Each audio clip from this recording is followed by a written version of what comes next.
Tamil cinema அப்படின்னு எடுத்துக்கிட்டிங்கன்னா ஸ்ரீதேவி சிம்பு, விஷால் ஐஸ்வர்யா ராஜேஷ், பார்த்திபன், அஞ்சலி, Samantha, Napoleon, ஆதி, சுரேஷ், சம்பத்ராஜ், ஸ்ரீமன், பாக்யராஜ், ஜெயம் ரவி, ஜீவா, ஸ்ரீகாந்த், தேவதர்ஷினி, ரோஹிணி, ஸ்னேகா, விஷ்ணுவர்தன், இப்படி அடிக்கிட்டே போகலாம்.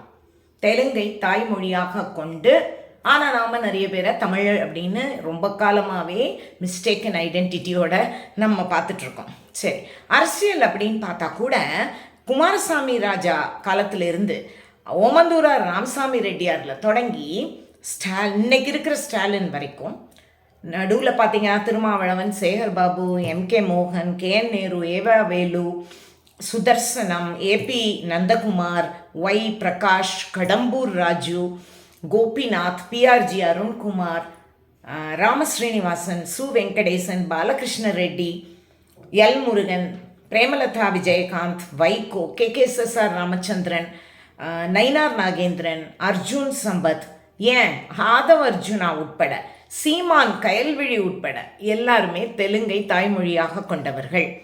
அதனால் நான் தெலுங்குக்கு எதிராக இந்த வீடியோவை நான் பண்ணலை. பட் என்னென்னா, நம்ம அவேராக இருக்கணும். நம்மளை சுற்றி ஏன் எப்போ பார்த்தாலும் திராவிடம் திராவிடம்னே பேசுகிறாங்க, அவங்க ஒரு காலமும் தமிழ்னு பேச மாட்டேங்கிறாங்க அப்படிங்கிறதுக்கு இது ஒரு காரணம், முக்கியமான காரணம். எல்லா கட்சியிலேருந்தும் நான் எடுத்து போட்டிருக்கேன் உங்களுக்கு நேம்ஸு.